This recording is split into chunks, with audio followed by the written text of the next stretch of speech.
सोचिए, एक गरीब लड़का, एक बीमार पिता, 10,000 रुपए का कर्ज, सिर्फ 3 दिन का समय, और सामने खड़ा है एक खूंखार गुंडा। क्या कोई इंसान सिर्फ 3 दिन में अपनी किस्मत बदल सकता है?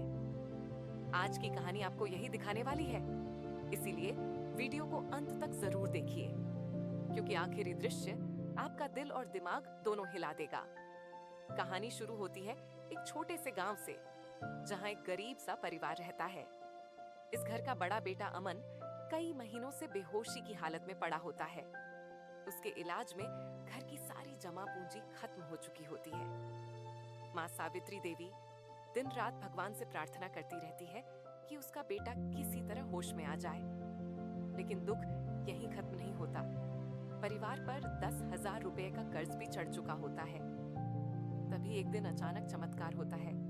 अमन की उंगलियां हिलती हैं, उसकी आंखें धीरे धीरे खुलती हैं, पूरा घर सन्न रह जाता है। माँ रोते हुए कहती है, हे भगवान, मेरा बेटा जिंदा है। बहन काजल खुशी से चिल्ला उठती है, माँ, भैया ठीक हो गया। तभी छोटा भाई रोहित आगे बढ़ता है और कहता है, आज से इस घर की सारी जिम्मेदारी मेरी है। लेकिन ये खुशी ज्यादा देर तक टिक नहीं पाती।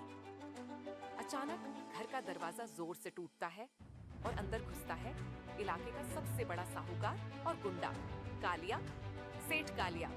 सेठ गुस्से में चिल्लाता है, 3 महीने हो गए, आज मुझे मेरे पूरे 10,000 रुपये चाहिए। माँ हाथ जोड़कर कहती है, बेटा, हमारे पास तो 200 रुपये भी नहीं है। कालिया सेठ हंसते हुए कहता है, तो भूखे मर जाओ, मगर मेरा पैसा चाहिए। पूरा घर डर के मारे कांप उठता है। तभी रोहित आगे बढ़ता है और हिम्मत से कहता है, मुझे सिर्फ 3 दिन का समय दे दो, मैं पूरा कर्ज चुका दूंगा। कालिया सेठ ठहाका लगाकर कहता है, अगर 3 दिन में पैसा नहीं मिला तो लाशें गिरेंगी। इधर अमन के पिता रामचरण की हालत और बिगड़ती जा रही होती है। डॉक्टर साफ शब्दों में कह देता है, अगर पहाड़ों में मिलने वाली एक दुर्लभ जड़ी बूटी नहीं मिली तो इन्हें बचाना नामुमकिन है। रोहित बिना डरे अपनी भाभी पूजा के साथ जंगल की ओर निकल पड़ता है। घना जंगल, जहरीले सांप, गहरी खाइयां। लेकिन कई घंटों की मेहनत के बाद उन्हें वह चमत्कारी जड़ी बूटी मिल जाती है, जो किसी वरदान से कम नहीं होती। पूजा हैरान होकर पूछती है, तुमने यह सब कैसे ढूंढ लिया? रोहित मुस्कुराकर कहता है, जब नीयत साफ हो तो किस्मत खुद रास्ता दिखा देती है। अब रोहित शहर के बाजार में एक ठेला लगाता है। नाम रखता है जादुई नाशपाती। जो भी एक टुकड़ा छकता है हैरान रह जाता है, इतनी मीठी नाशपाती हमने कभी नहीं खाई। रोहित इसे सिर्फ 5 रुपये किलो में बेचता है।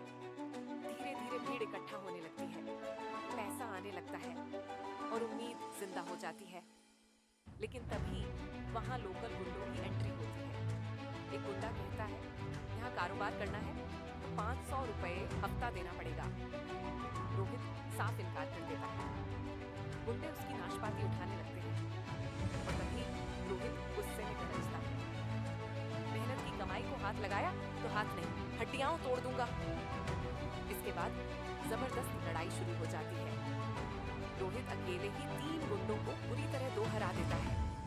अंत में एक गुंडा रोते हुए गिड़गिड़ाने लगता है, 金子做的。小伙子，咱这个梨真的好吃，值10块钱一斤，要不我们也会抢着买呀。我倒要看看这梨有什么特别的。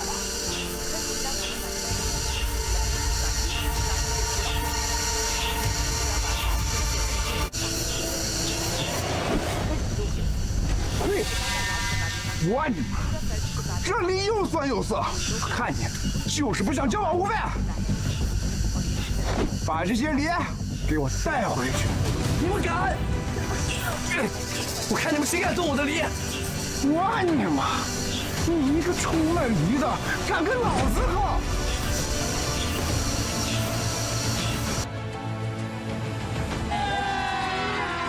！अभी बजाएगा ना भिड़ो